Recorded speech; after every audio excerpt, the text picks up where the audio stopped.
From Lewis in the Black Horse Pub.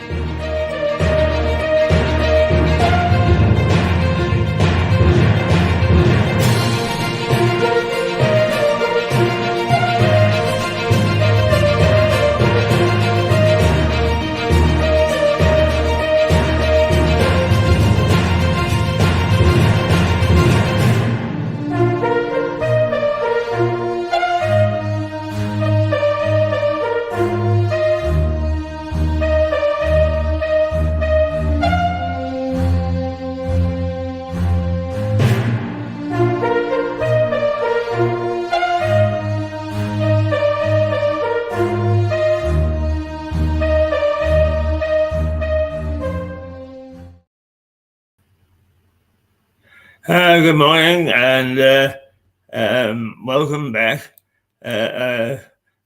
John Henty has just appeared at the window. I'm about to let him in.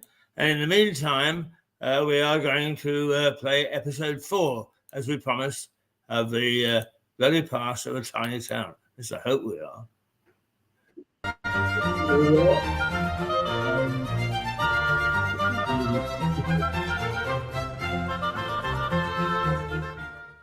Vroom, vroom.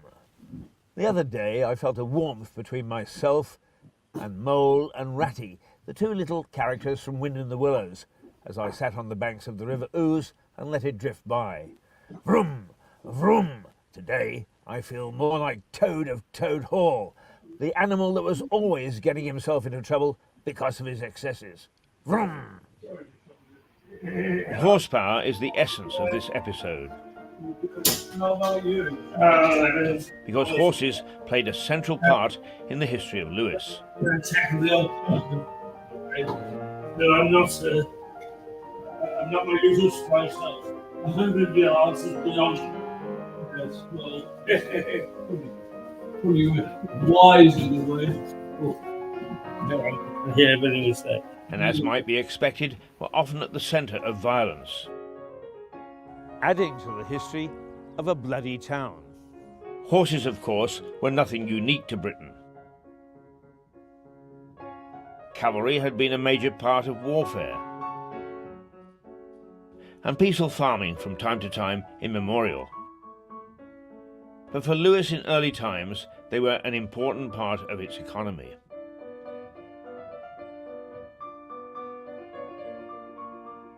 The Domesday Book, the first ever audit of England in 1086, records that anyone selling a horse in Lewis should pay to the reeve or estate manager a penny. The buyer also paid a penny.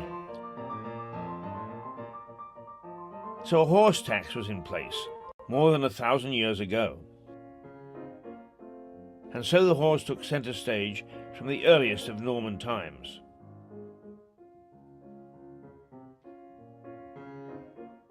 I've shown you the tilting grounds where knights on horseback tried to unseat each other.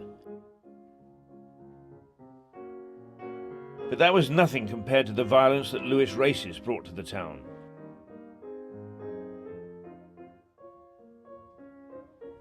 But I get ahead of myself. Lewis was one of the most famous racecourses in history until 1965. The fourth oldest in the country, racing began in 1727. Although some argue there is evidence it was 26 years before that. Good afternoon, ladies and gentlemen, and welcome to Lewis. It's the final race meeting here at Lewis, Monday, September the 14th, 1964. The ground is firm and the wind is straight across the course. The runners for the first race, the Cookmere Apprentices Handicap, are on their way to the start. Saucy Lad representing Tom Masson in the purple with the gold star. Number 11 is Nimberg. And away they go. They're off and racing, and Buzz made a bright start there and leads in the early stages. And now a little bit of a rise as they race past the mile marker and head towards the right-hand turn, which will bring them into the home straight. Closing stages with less than 100 yards left to travel. It's Buzz pulling clear, and Buzz goes on to win by about 3 lengths to Misty River in second, Saucy Lad back in third, Great Lady, Nimberg Wave, Methane, the Wolf, and St. Kieran. In that year, after almost 300 years of horse racing, it closed down for good, mainly because it had no electricity, no running water, in fact, no facilities at all. Yet in the late 18th century it attracted royalty, the big gamblers of the day, and it produced some champion racehorses over the years that brought great races and great feats to an otherwise pretty but blustery track atop the Downs. Considered by racing folk as the greatest racehorse of all time, Eclipse raced there in 1769. The Derby winner of 1793, Waxy, was a Lewis-trained horse, as was Charlottetown in 1966. Great jockeys rode there, such as Lester Piggott and Gordon Richards.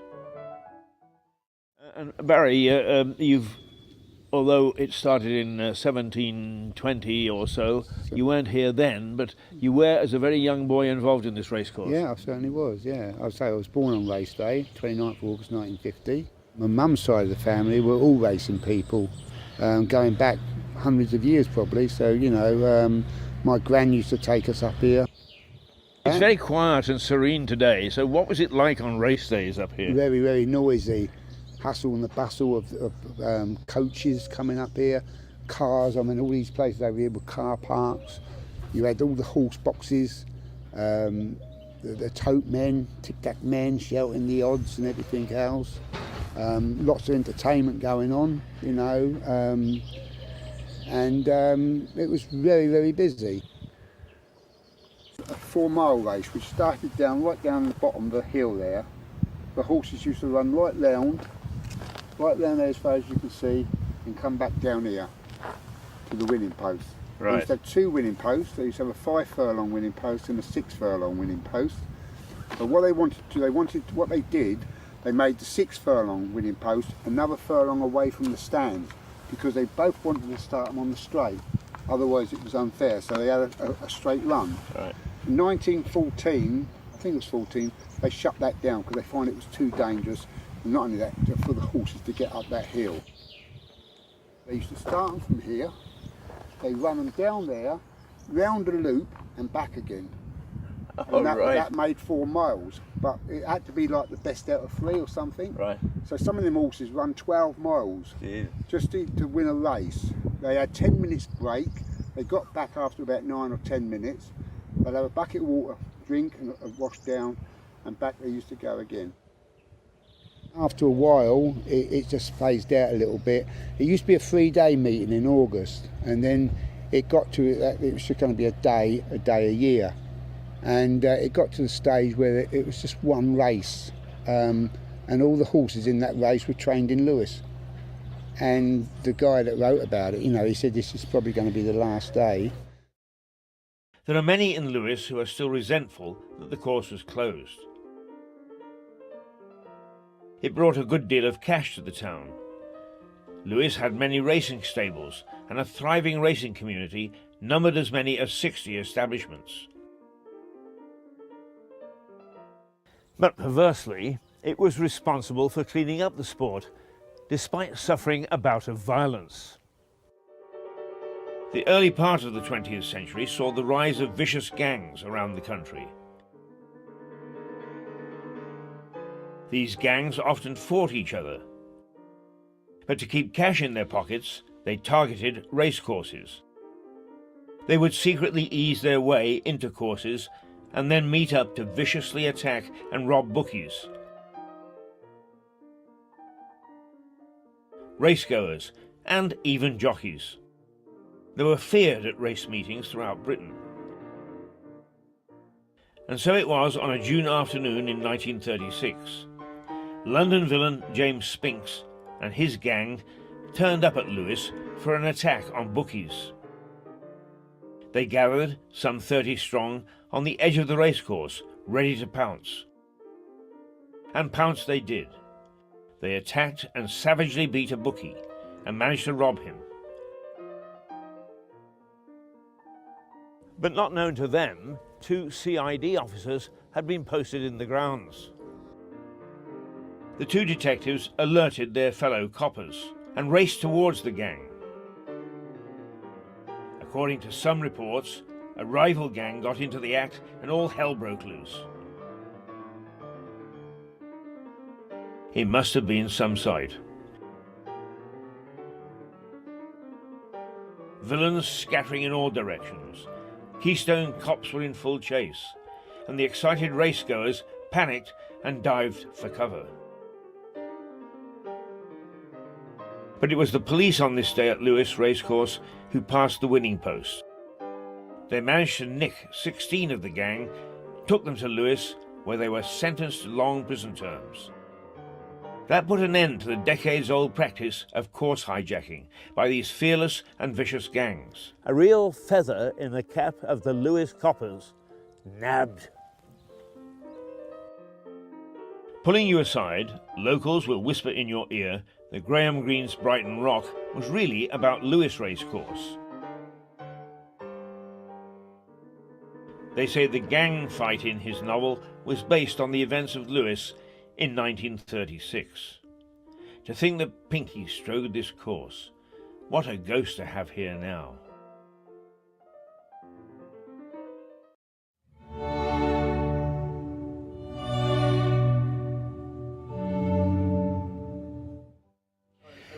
Pinky wasn't in the pub, that's for sure, but I bet you he wouldn't have bought me a drink anyway. Talking of betting, the Prince Regent helped pack the crowds into Lewes Racecourse. The high and the mighty liked rubbing shoulders with him, and the humble and lowly liked rubbernecking. Accurate figures weren't kept in those early days, but estimates vary that crowds reached between 10 and 20,000 spectators. That was on special race days. The course also provided national champions, and one horse is buried here along with his rider, galloping the old Lewes Racecourse in perpetuity.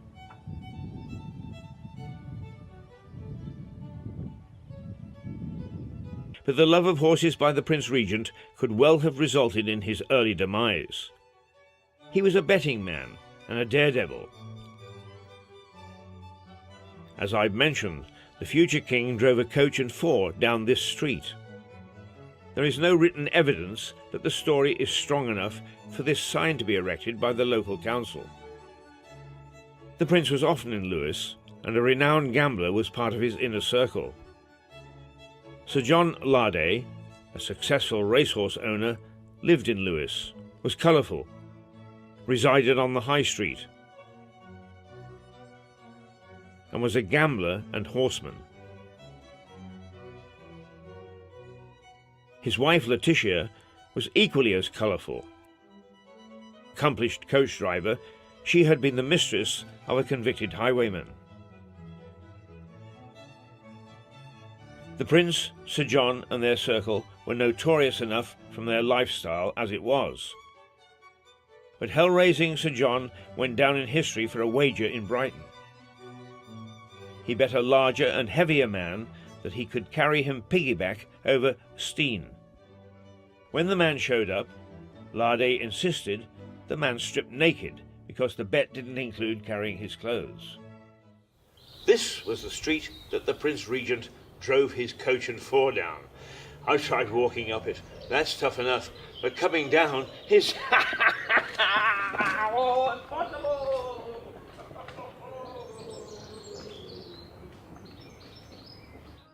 So speculation has it that it was Larday, or perhaps even his fascinating wife, who urged the prince to make the bet.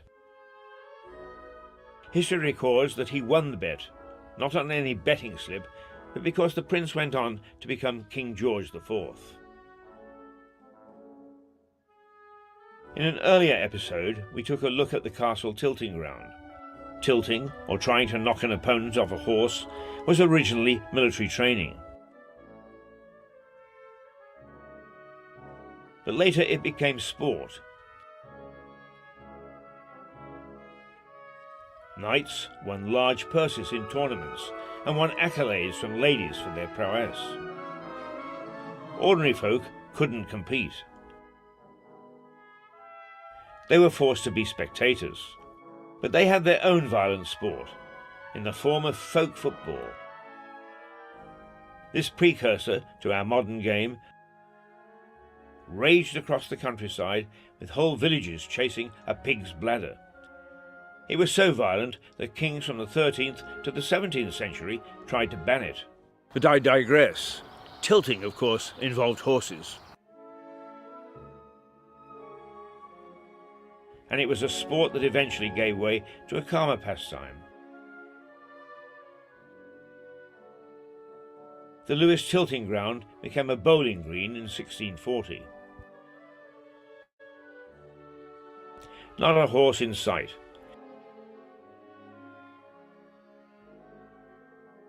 But typical of Lewes, it still plays the game the way Sir Francis Drake played it.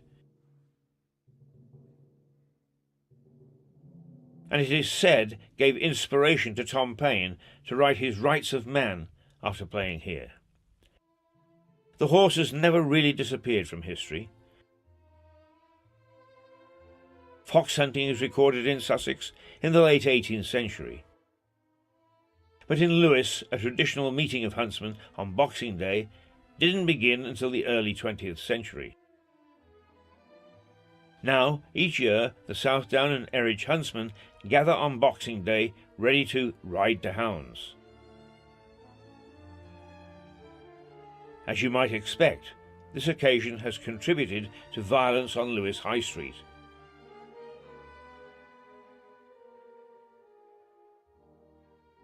Protesters have turned up for decades to protect the killing of foxes. It is now, of course, against the law to kill foxes this way.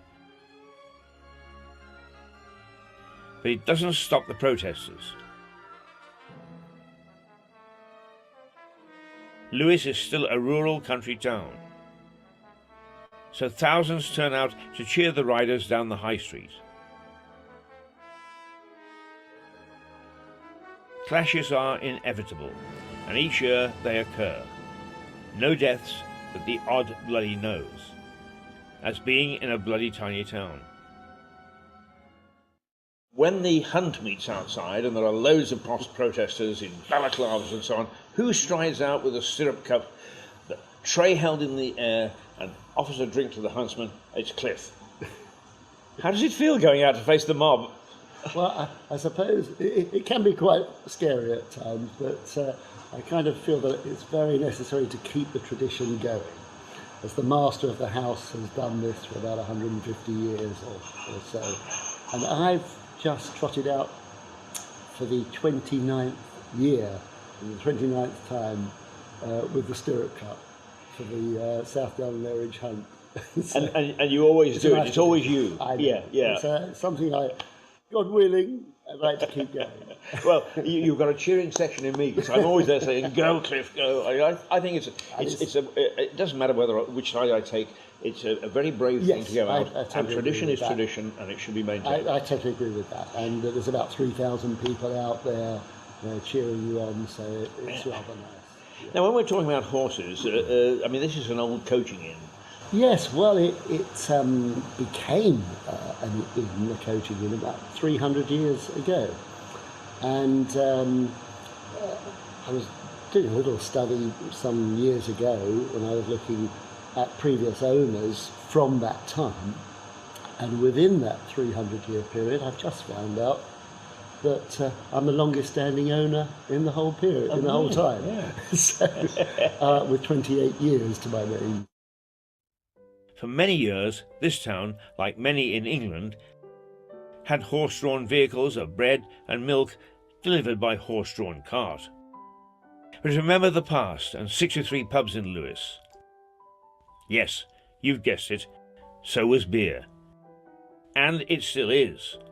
So deep is the horse embedded in Lewes society that the remaining town brewery, Harvey's, still delivers its products in a horse-drawn dray. And it tastes all the better for it. Well, every other Tuesday you deliver in a very traditional way, do you not? We do. We have our horse and dray wandering around the streets of Lewes. Lewes not very kind to horses, very steep hill, but they manage very well. and it's a marvellous attraction. I mean, it's a good tourist attraction, and I think the town have taken the horses to their hearts. Well, I think that's very true. I mean, they're magnificent creatures.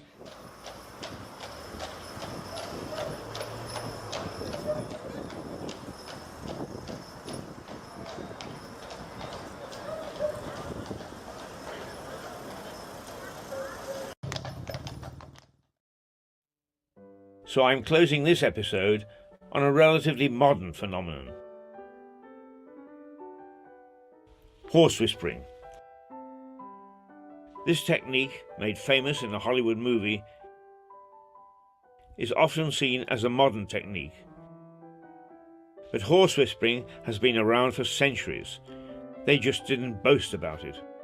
That was because they were thought to be witches. Witches were executed in a variety of ways. But after a French horse whisperer in the 18th century was burned at the stake along with his horse, others kept quiet. There's no record that horse whisperers were ever burned in Lewes. We were too busy burning humans. But the craft stayed below the surface.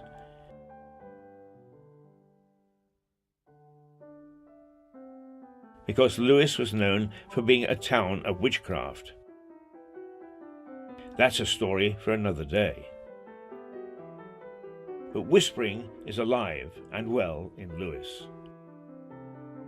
The horse. A part of Lewes history from Saxon times to this very day.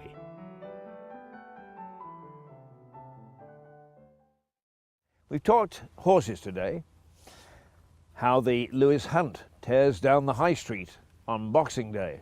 How the Prince Regent risked his neck by driving a coach and four down Keir Street. And how the old Lewes racecourse at one time flourished, but today is lost.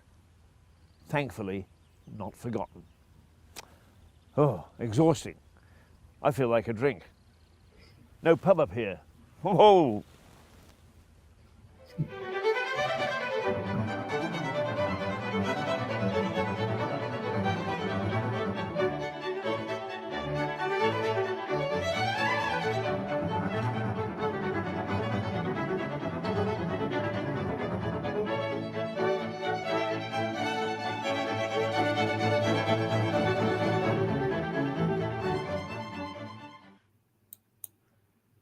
Now, guess who's over my shoulder? Ha! Ha ha ha! Good heavens! Well, that was interesting. My goodness, I learned a thing or two there.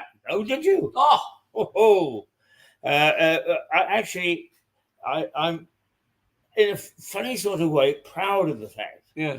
that the fight that is written about in Graham Greene's Brighton Rock actually took place on the Lewes Racecourse. Yes. Because actually the aftermath was, first of all, there were rather brave policemen who took on what the equivalent of the Peaky Blinders. Yes. But they bust people down from London to terrify and intimidate the judge and the jury in Lewes Crown Court and so on. And they all stood up to them. And it ended the terrorization of racecourses by these gangs, these violent gangs. Those were the days. Absolutely. Those were the days. They didn't have any of these trite things like shoplifting and stuff. We had real roguery. Absolutely. Wonderful. And real judges. And I shouldn't knock the judges. I think probably jurisprudence is a reasonable shape. But I tell you what, there was reference to witchcraft. You see, I mean, that's what I didn't know. It was a certain centre of witchcraft as well. And there's probably one or two. I did know a witch. I think I may have mentioned it before. A lovely woman. Actually, she was a white witch. That's very important. Yes, it is. It is. She was a white witch. And if you ever wanted a story, then you went to her, because she would always come up with a really good story. And her name was, God bless her, or maybe I shouldn't say God bless her, I don't know. It was Doreen Valiente, and it's quite a well-known name. And she's written several books on witchcraft, actually. And she didn't live in Lewes, although no doubt she came over for the occasional soiree, throw all your clothes off and have a good time, which I thoroughly approve of. She actually lived in a council flat off St James's Street in Brighton, and invited me back to her place on one occasion, which was a little worrying. I thought, but it was all very straightforward. She did have a cat. It was a black cat, as you would expect. And I think with a smile on her face, she also had in one corner a broomstick.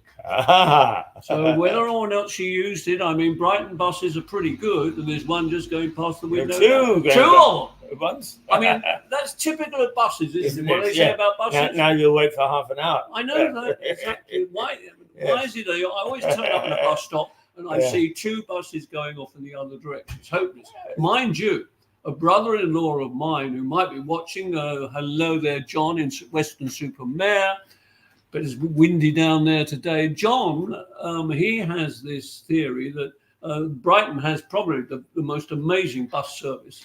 And if you ever stand in Churchill Square, I mean, there's bus after bus. I mean, how many buses do you need to take people to Whitehall? Well, there's a number one, then there's another one, number one, then there's another, I mean, thousands of people. Yes, that's right. Which we can't complain. And also, apparently, there's a bloke going around at the moment dressed as Father Christmas. There's a Santa bus. And Santa bus. Yeah. I think that's an excellent idea. Which is a good idea. Absolutely. Raising money. Just before we leave witches, Yes. could I tell you that in our halcyon days, Yes. when you were at BBC Brighton, Yes. and I was at BRMB Birmingham, I know that. and I had a white witch on my phone-in program. There you are. And she was so popular, it blew the switchboard. It was a phone-in. People phoning Yeah, in. and ATV, as it was then, Yes. heard and said, could they come and film for a thing they were doing on witches, the program, which they did. Good Lord. And from time to time, Yes.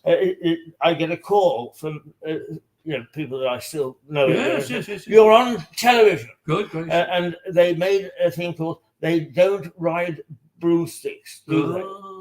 And they show it from time to time. Yeah. So my White Witch, along with your White Witch, is famous. I think we should have a witch report. Absolutely, yes. Oh, no. I mean, we could name it a magazine called Witch.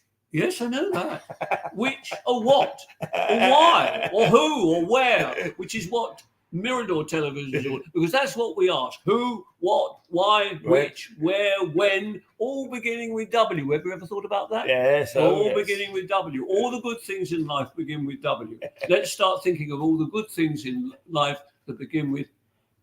Now, I can't think of anything actually. John, you scout around town. Wallabies. I mean, you're very well. Yes, so wallabies. Yes, they're nice. We like Yes. they begin Yes, with we like W. wallabies. So I scout around town.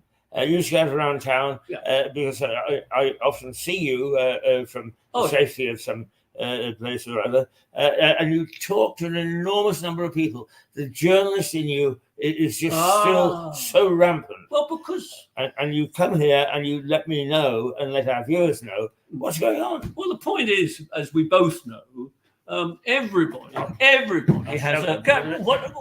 No. We're now playing bumper cars, ladies and Yeah, gentlemen. yeah. No, I mean everybody has a story. We all know that, and I often think about that when you see, maybe I tell you what, there was a couple on television, some other channel. I can't remember what it was, and do you know they were celebrating? I think they were coming up to 80 years of marriage.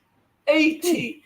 A marriage, marriage, let alone life. They actually married in 1942, and they're still together, all to be in a residential care home, but both together, and one about 103 and the other 104, and they're the longest. We should have had them on here. Really. Yeah, absolutely. Yeah, 80 years together.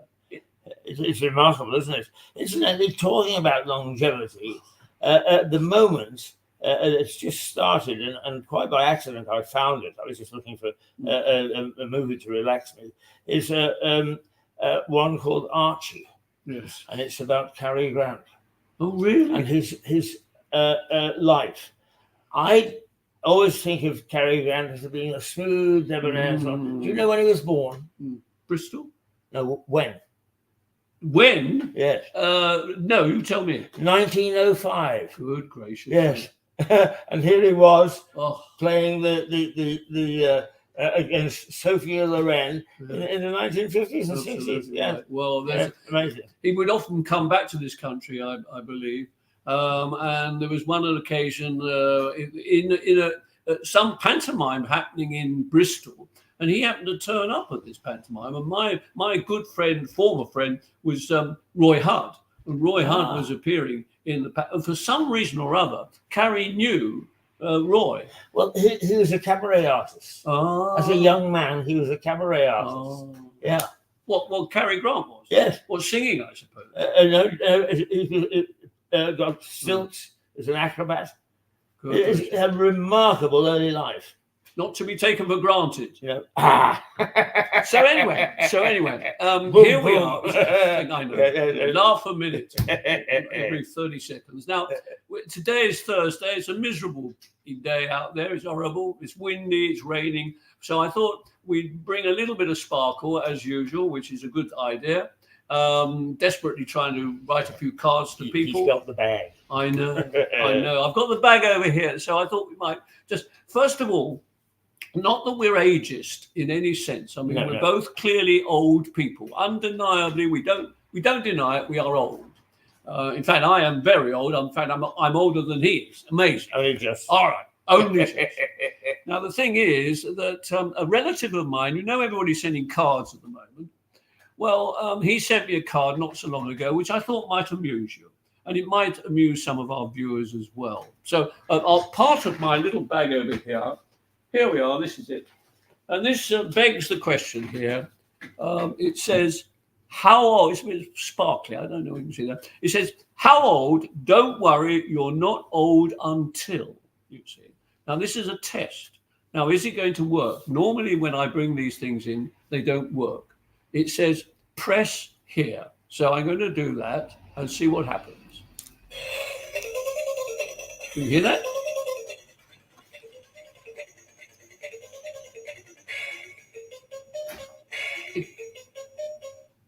There it is. So there you are. Don't worry, you're not old until it takes you twice as long to look half as good. Now, is that not wonderful? Alternatively, there is another one. It says that your back goes out more than you do. So that's another one. Or it takes you. This is one. It was a happy birthday. Actually. It was a happy birthday. And these novelty things are absolutely amazing. The noises that they make and everything when they work, which they don't always do. John, as you know that I don't see things the way other men do. Yeah. Television to me, what we're doing here, is allows other things to happen. And for instance, you've had a chat to Mark Maybe, who wants to bring a university. Right. Yes. Now, I know one of the things that you tried to do, and perhaps this television station could eventually start, is to start a bonfire museum. Oh, yes. Well, what the reason I raise that is that I think that each week, week in, week out, you trot in with these marvelous old things. I mean, going back to when you were just, there is enough there for at least half a museum. Yes. And to be quite honest with you, is Mark Maybe, as you know, is he brings out a slide rule and a fountain pen.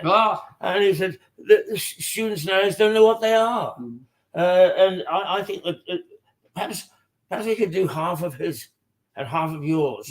But you've got a treasure trove. And it's not fair that you keep it to yourself. Well, you're absolutely right. The only trouble is today is basically finance, I suppose, is the big problem. One, you've got to find space. And then there is always the question. I mean, I would never reject anything like that. And I agree with you that it should be shared, largely because it's not mine necessarily. The reason that I got all these things is because it related to everybody else. I bought something because I thought it was iconic at the time.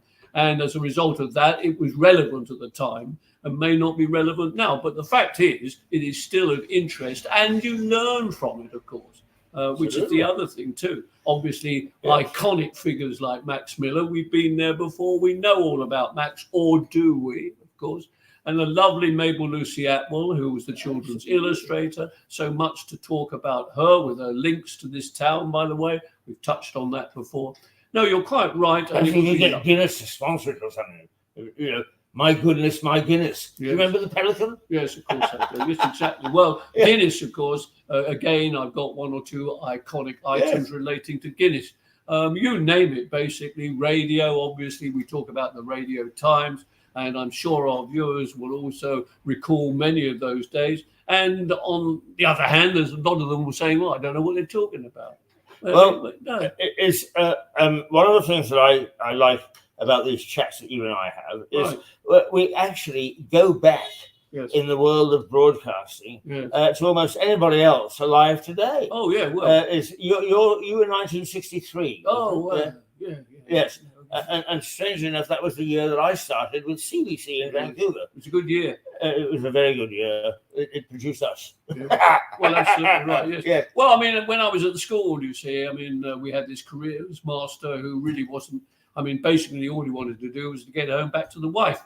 But he occasionally went round saying, right, okay, wait, Martin, what are you going to do? And then Martin told, Henty, what are you going to do? And I said, broadcaster. And then he moved on, you see. And that was the amount of sort of encouragement I got at the time. Now, the best thing is that it all started in hospital radio, which is very important, still going strong today. I thought there would be one other item relating to this time of the year, which you might like to see. I hadn't finished looking in the bag. You see, this is now this is quite. It is a wonderful bag. It's in Aladdin's cave. This is the bag. Except that it's a Henty cave. Villagers. We're being joined by the good landlord here. The wonderful pub. Is the chief of staff coming in? Yes, chief of staff. Morning, chief of staff. Lovely man. Yeah. Lovely man. Oh yes, there's Declan. I saw it. Yeah. Declan, is it? Declan. Is it Declan? Yes. Yes. I think so. I can't see behind me. No. Well, I think it is. Well, anyway, look ahead of you, because this. Now, for goodness sake. Oh, how lovely. Now, there we are, children. Hello, children everywhere. Who used to say that? Uncle Mac. Now, this is a cat, a Christmassy cat. It's got a hat on, and you don't see many of these days. And it's a very talented one. For example, if would you like it to sing? Yes. Well, yes. Are you ready for this then?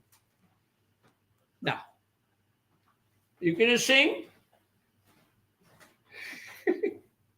Please sing. The thing that I like about all the things that you bring in, John, is they're all terribly modest. Yes. Because they sing just before coming. Oh, there we go. People think that I don't know about jingle bells and mistletoe, but how I love Christmas. You say happy holidays, I've got to say it in my own way, and means Merry Christmas. Wonderful. By a crackling fire will take long with a nice. The trouble is, I don't know how to stop it.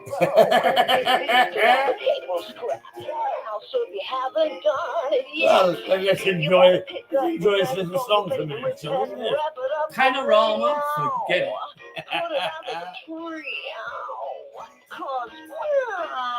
Means Merry Christmas. Hey! Rock.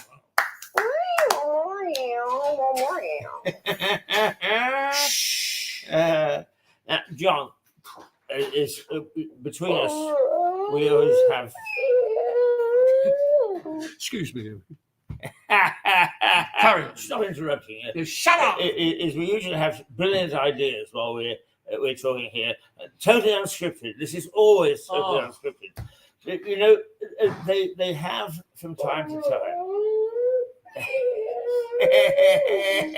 Go on, ignore it. Yes, from time to time on television with terribly famous people, an evening with. Oh yeah. Now, I'm going to suggest that when we're taking a break over Christmas, folks, Right, yes. when we come back on the 8th, Yes. that during that period that you and I formulate a program for Mirador, an evening with Henty and Hayes, the two H's. God. They're the two B's. Well, But, you know, it just occurred to me, once we started to talk about broadcasting and going back to 63, all sorts of things that, a bit like Mark Maby's pens and slide rules, is people don't realize we used to take the phone apart and put what we call crocodile clips so you could make a voice report. You know, nowadays, all you do is you just hit a button on a computer. Yes, that's right. razor blades, Absolutely. Chinagraph pencils is. I mean, I think there's a story to be told there. I think there is. The only danger there, I suppose, is, you know, people saying, "Oh, well, a couple of old farts just going on about their." I love being an old fart. Oh. It's embarrassing. I have to tell you, even though, like you, I ache a little now and again, this is the best period of my life. I'm having a wonderful time. Well, And when you come in, I have a totally wonderful time. well, everybody says that. I mean, that is the thing. That is why I'm so stretched at this time of the year. Because apart from the usual Father Christmas bit, which I shall be probably doing fairly soon. That's it. We're going to have a sort of phone in for Santa. Well, indeed. We can organise that as well. Yes, we can. And we there is a way of doing phone in here. I need somebody who understands computers a little bit. Yes. But we can actually do a phone in. Well, we need a witch. That's the answer. A witch is probably the answer, Yeah. because they wouldn't bother with that. They would just simply go, Yeah. just like that, just like that. Who used to say that? Just like that, just like that. Tommy Cooper. Tommy Cooper. Yes. Do you know, I'm glad that cat. Quite entertaining. Absolutely. I mean, yeah, how many people yeah, have got one of those in their house? Yeah. One point five. Do you remember a 1950s, 1960s television program about a witch? And they had a very cute girl who would wiggle her nose. And she had the guy. Oh, who, yes. And she was married to an astronaut. Oh, yes, I do remember. And every time she wiggled her nose, something happened. That's right. Wonderful. Yeah. Wouldn't it be marvellous to be able to do that? Absolutely. One, to wiggle your nose. I mean, that's not easy. Yeah. I don't- Try it. Go on. There's a lady there. Wait a minute. There's a lady there in Littlehampton. A lady there in Littlehampton who's trying to your nose, dear, not your toes. Oh, dear. Wiggle your nose. Yes, I know. It's a thought. I mean, I love magic anyway. We mentioned Tommy Cooper, and maybe a few magical tricks. We did try one on Mirador. I remember that worked.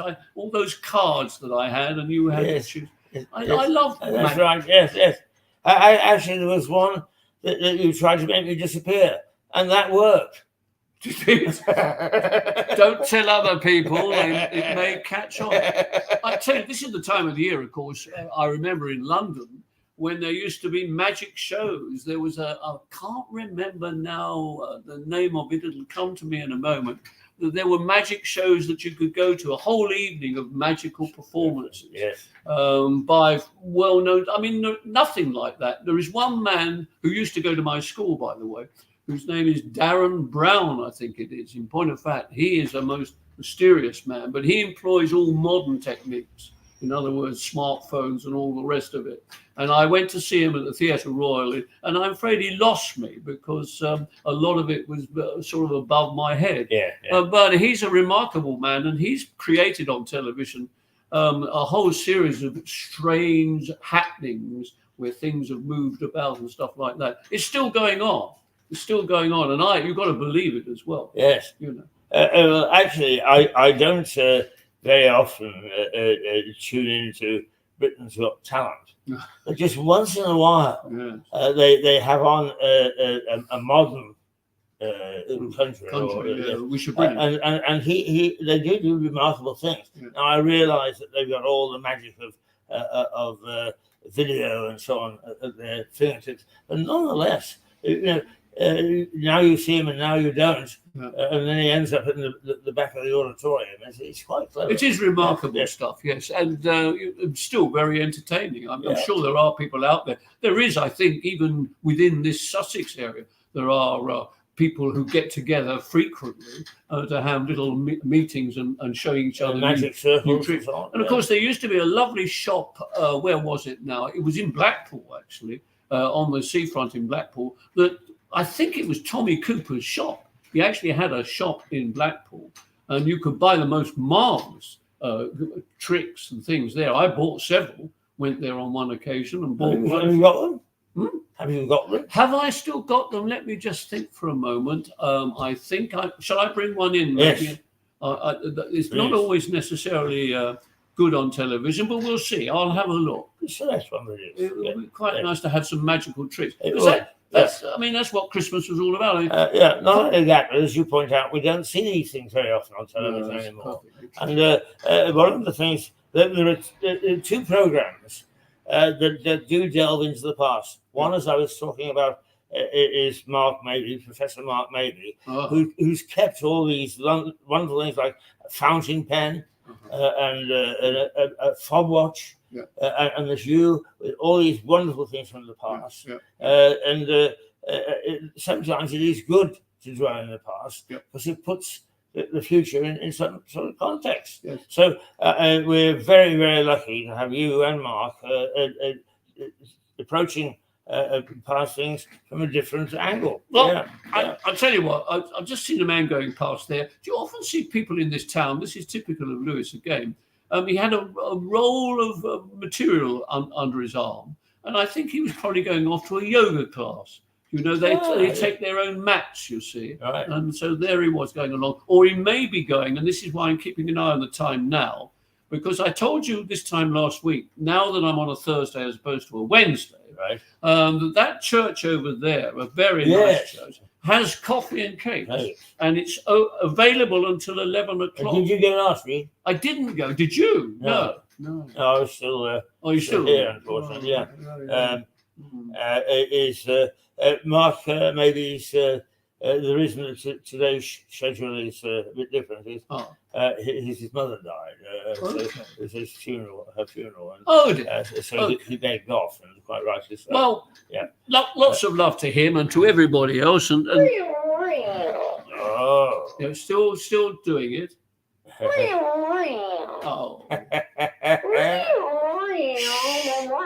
I know.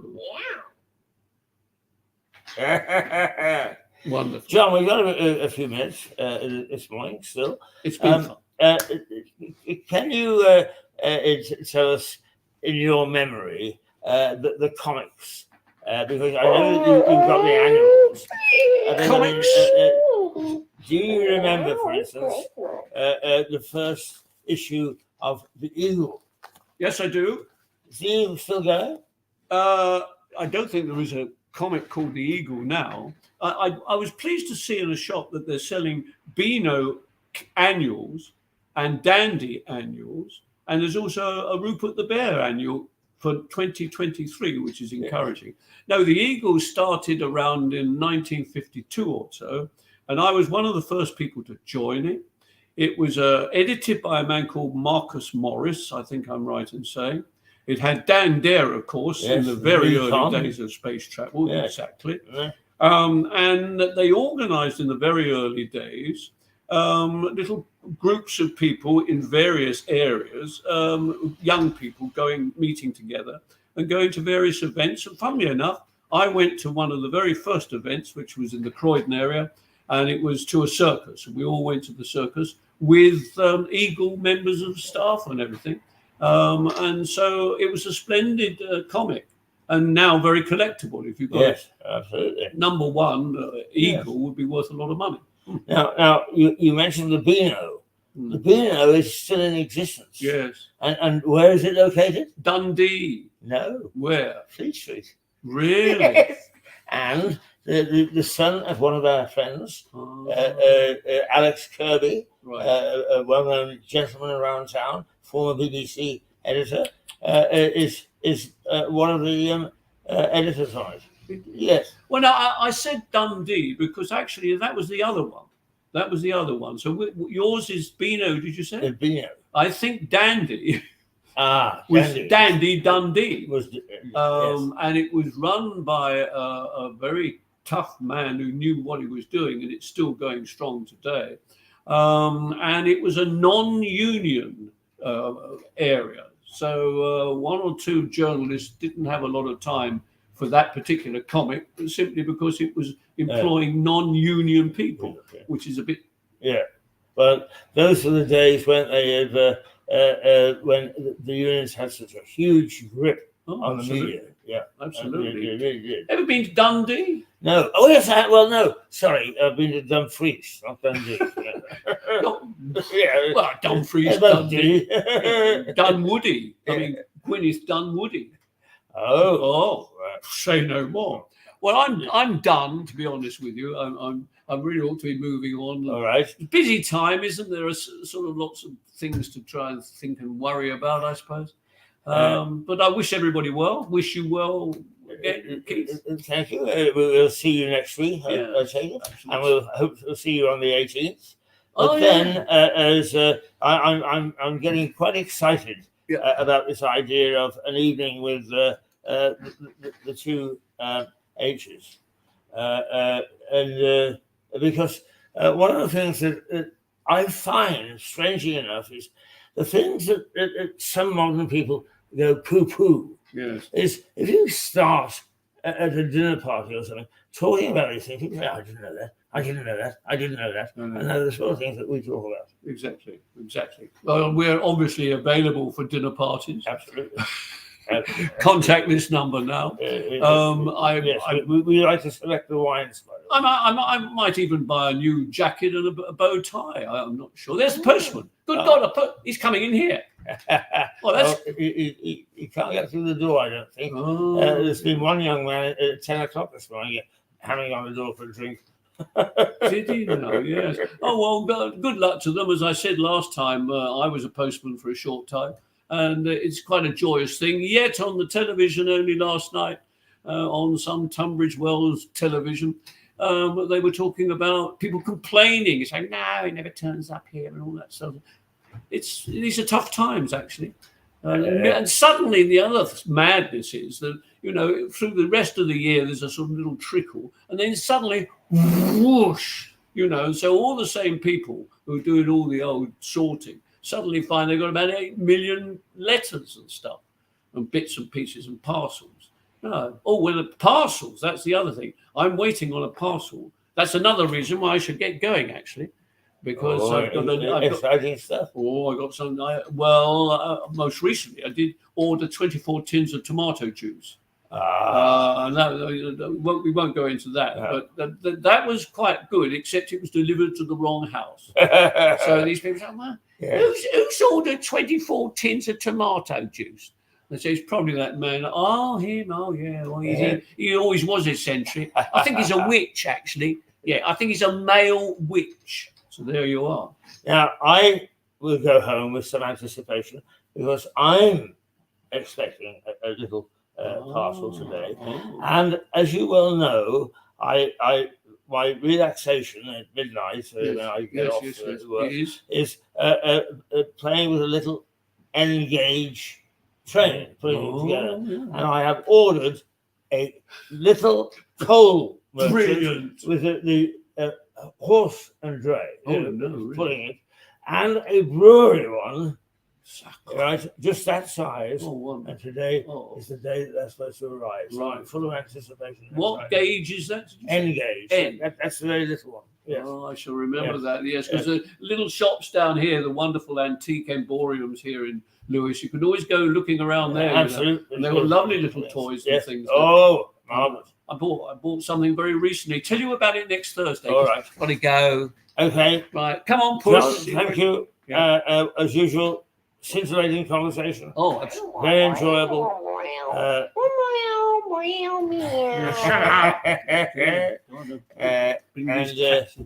Yes, there's the famous bag. There isn't something in there that you didn't show us, is there? What? No, it's all right. I thought you were keeping something from us. Oh, Right. So, Well, there we are. Is John Henty, and as usual, full of surprises and tricks, bits and pieces from the past, and very happy we are to see them. So this morning we have had a good old shufti at the news, which is depressing as old hell. We've had a look at the weather. We've had a look at the battle on Lewes Racecourse, which is articulated in Brighton Rock, Graham Greene's famous novel of the 1930s, when the gangs were rampant in Brighton. And we've had the past according to Mr. Henty. So I think that it's been a fair old session. Very happy to be with you, and we will, as usual, say toodle pip in a moment, and we'll be back tomorrow. We'll be back tomorrow morning with the two Bs, the two barristers, and then we have various people along as usual to fill out the Friday before we actually take off for the weekend. So let us say toodle pip, let us say goodbye, and I hope that you'll join us at 8 o'clock tomorrow morning.